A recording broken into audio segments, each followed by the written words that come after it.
Gonna go ahead and dive right. Sorry about that. Good morning. No problem. Good morning, everyone. Thank you all so much for being here. I am super excited to get to chat with two of my fave agents, Bryan and Sammie.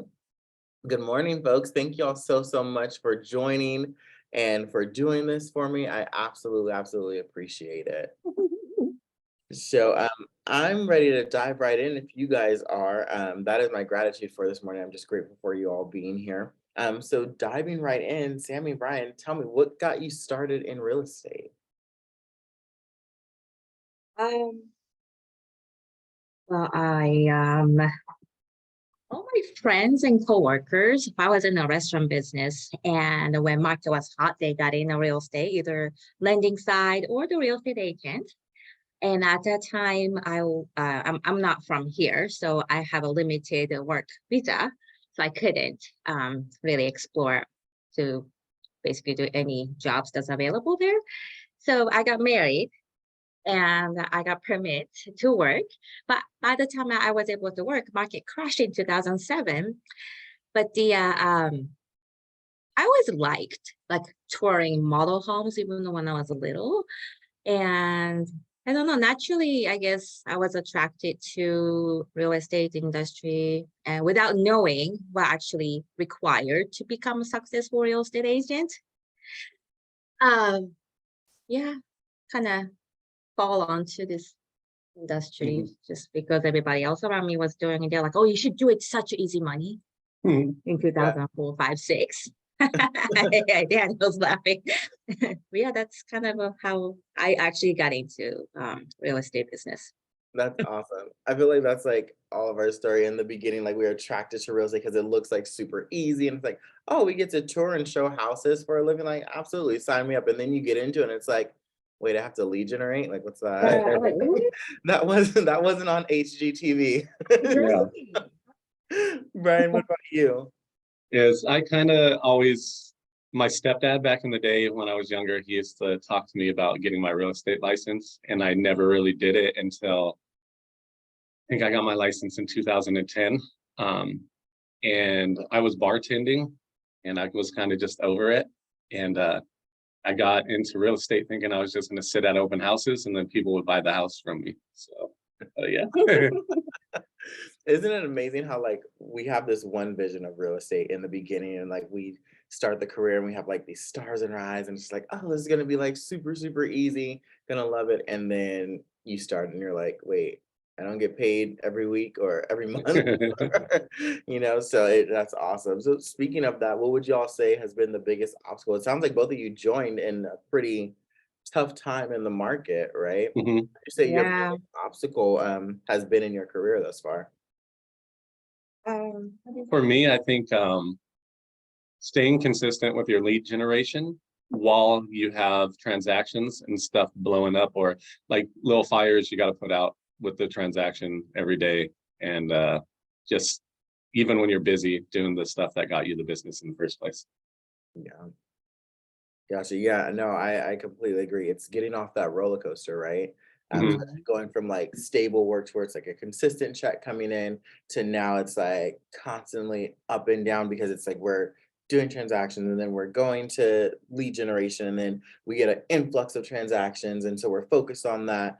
It's wild. I experienced the same thing in this role with recruiting. So yes, it's getting off that agent roller coaster, I would say for Yeah. sure. What would you think has been your biggest achievement?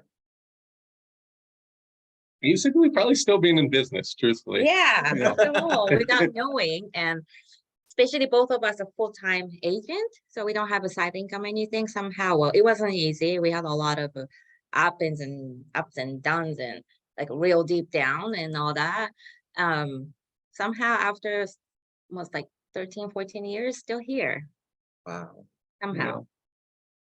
that's Yeah, awesome. that's basically it. And then, like I said, just being consistent is it's tough on a daily basis. We're Yeah. still learning. Well, I feel like that's like with any agent, right? Like, and especially here at Keller Williams, like our model is to be learning based. and to commit to self-mastery. So we're constantly like learning and getting new things.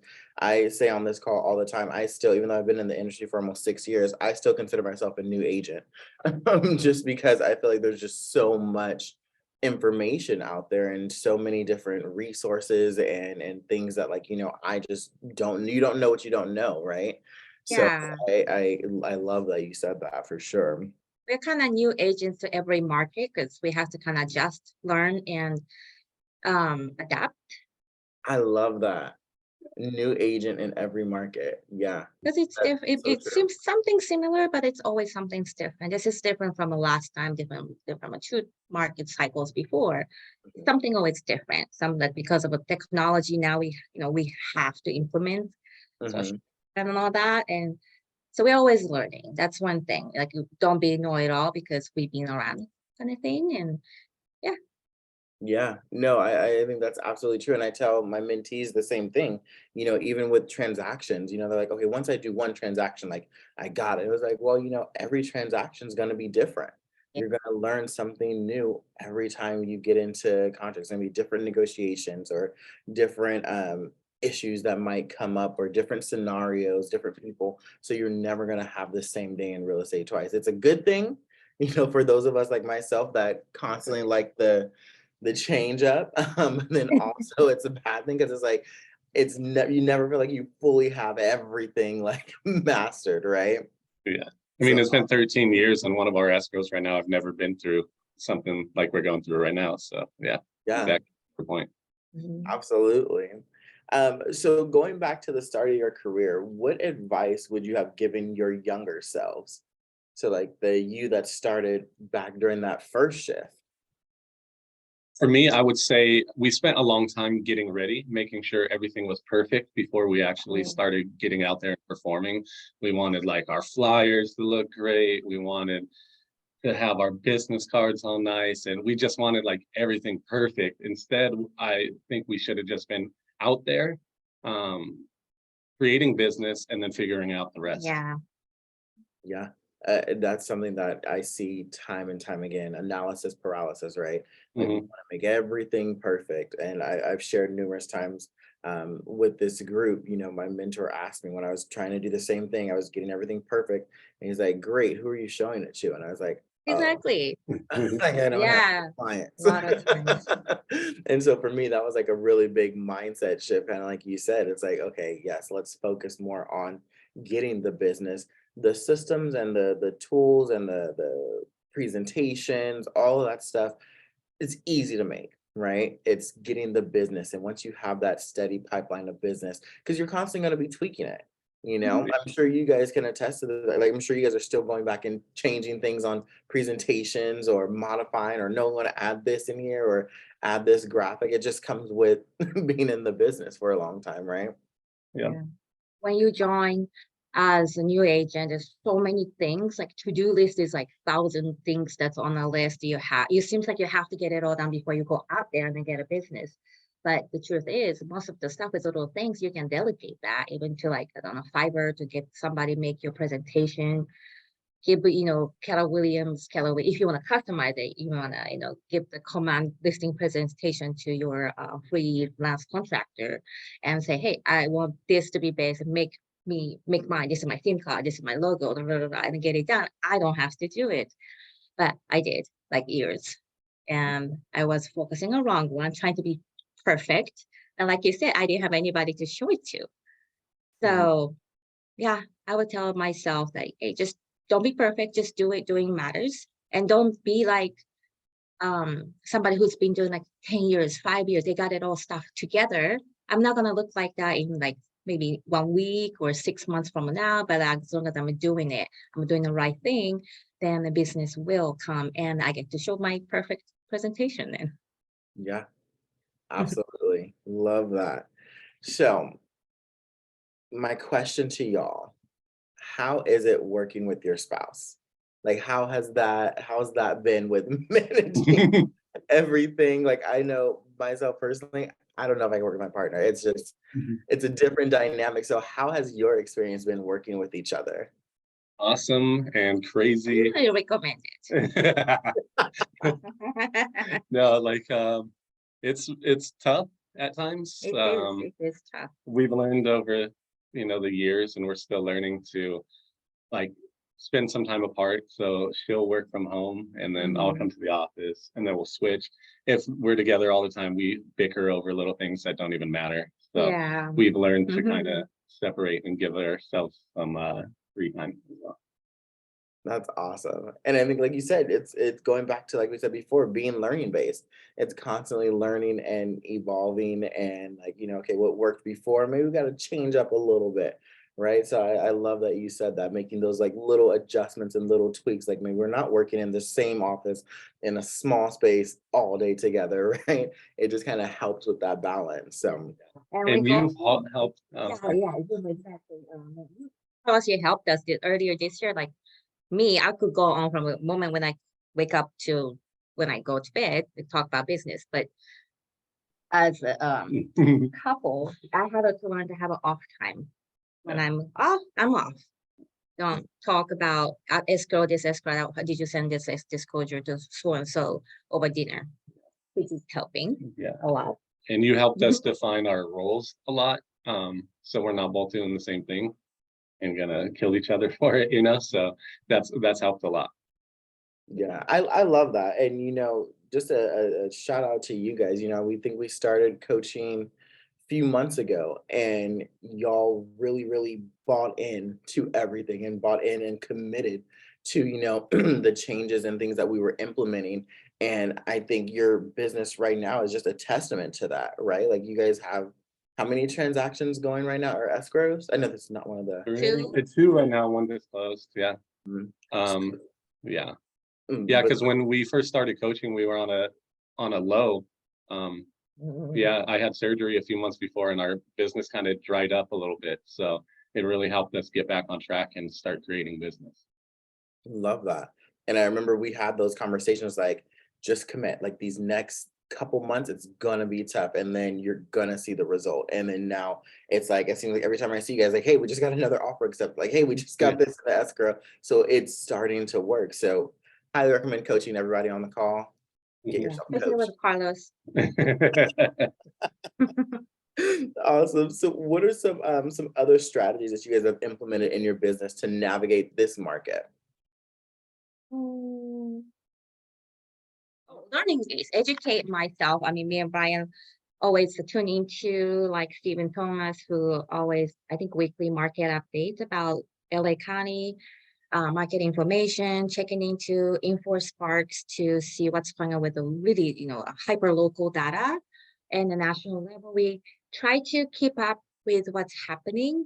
That way we can share that information with our clients, which actually helped a lot. That's what a lot of conversation took place because after market shifted last year, there's so many headlines from media that was scary. The market's going to crash even worse than 2007, whatever.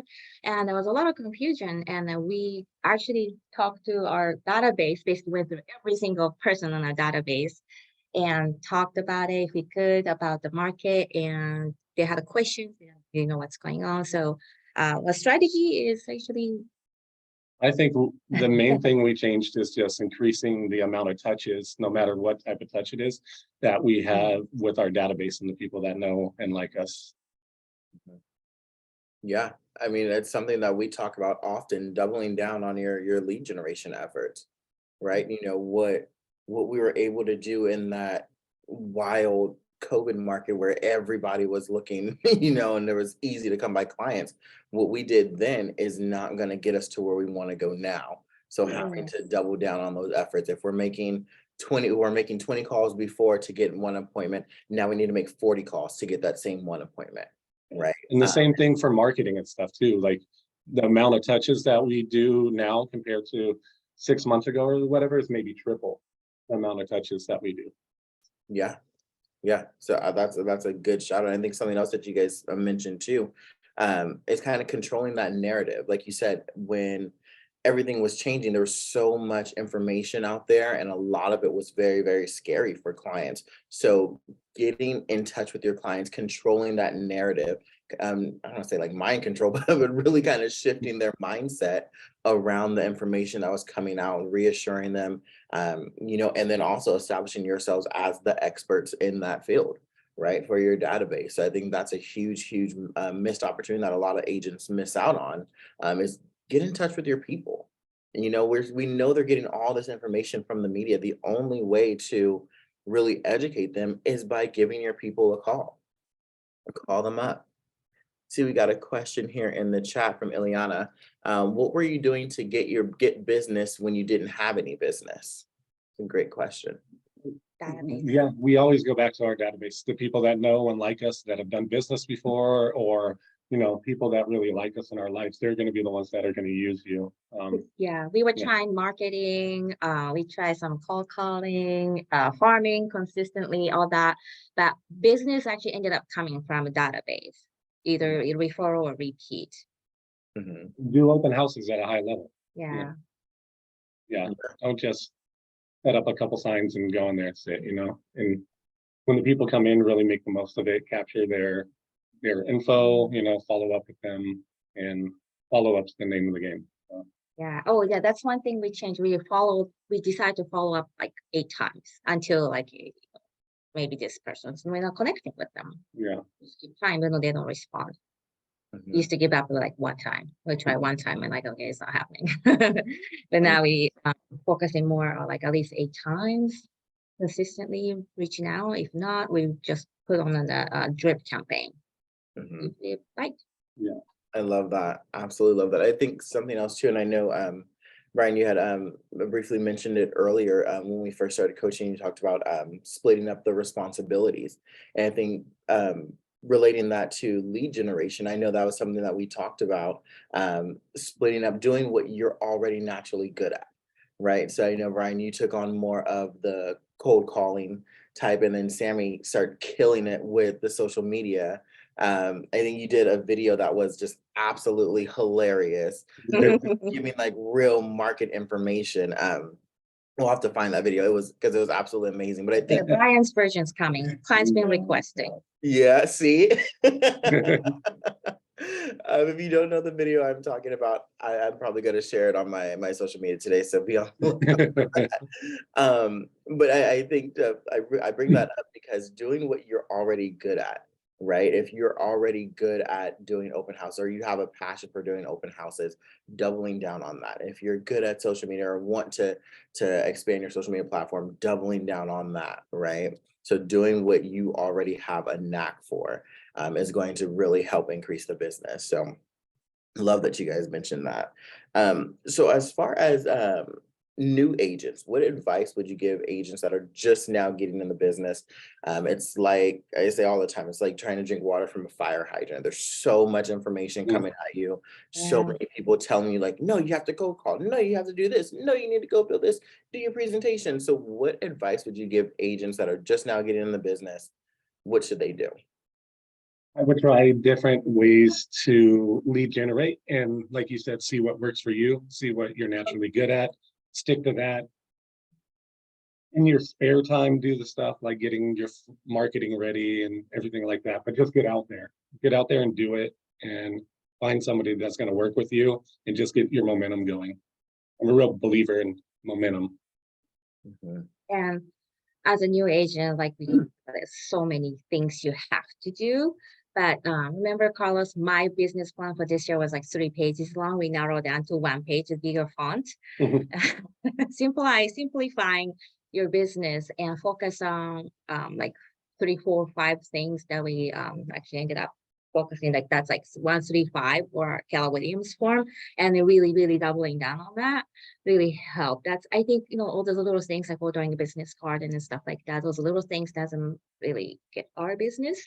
So pick 3 or 4 things you can do that'll be your pillar to your base of your business, and really tune into that. And the marketing piece of flyer, when we have to do it, we get it done anyway. Even like, perhaps tomorrow I don't have any templates for my house. You can go Canva and just put pictures and information and get it done.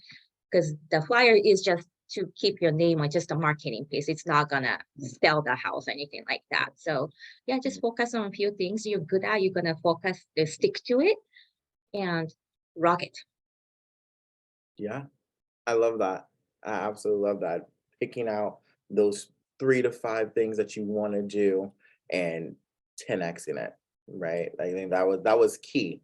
I think in kind of making that shift and that transition. Like, okay, let's focus in. We had so many things, and like I said, as new agents, there's so many things that you have to do or are required to do. Focus in on just a few and do it at a super super high level, right? And then after that, once those are all running like a well-oiled machine, cool. Now let's add another layer to it and get that up and running, get that going. Cool. Now let's add another level, right? I see Ileana's asking your IG name. If you guys want to put that in the chat, your Instagram. Okay. Awesome. So I know we talked about a lot about getting you guys started. What would you say is next for you in your career? And then we're gonna open it up to the floor for questions. Not 100% sure. And next, eventually, we'd like to add some type of admin or something to kind of free up a little bit of our time, whether that be like a part-time assistant or eventually a full-time assistant, so that we can focus on other things that, bring us business and just being out there. And then we'll already have the systems kind of down, so the admin can just kind of step in and easily take over. Yeah, I love that. I love that you guys are following the KW model. Yeah. Thanks to I you. love that. Love when people follow the model. It's amazing. I can't wait to help you with that. So opening up to the floor, I see we have a question here from Kim. So Kim said, we noticed in your bio, Sammie, that you were born in Japan and are fluent in Japanese. How do you use that to your advantage, and how does that play into your lead gen?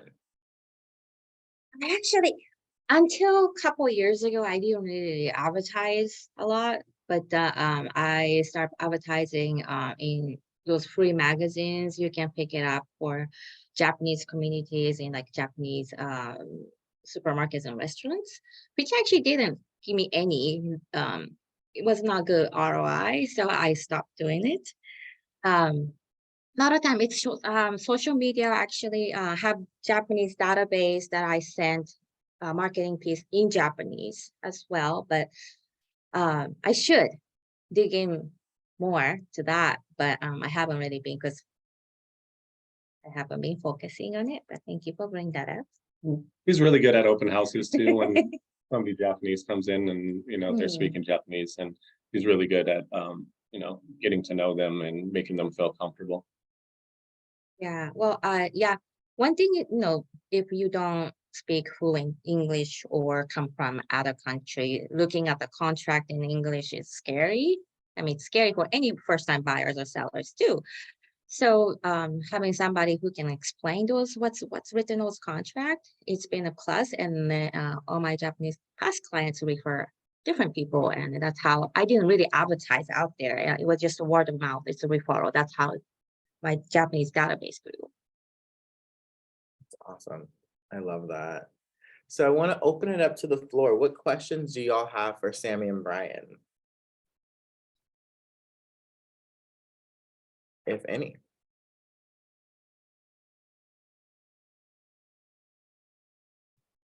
No questions? Nobody has any questions? Oh, perfect. We got the Instagram. I Bryan, think that's what it is. Huh? yeah. Mhm. Yeah. Bryan _Sammie_real_estate. So definitely go follow them and check out that social media video that they put up there, Or Facebook, same I think.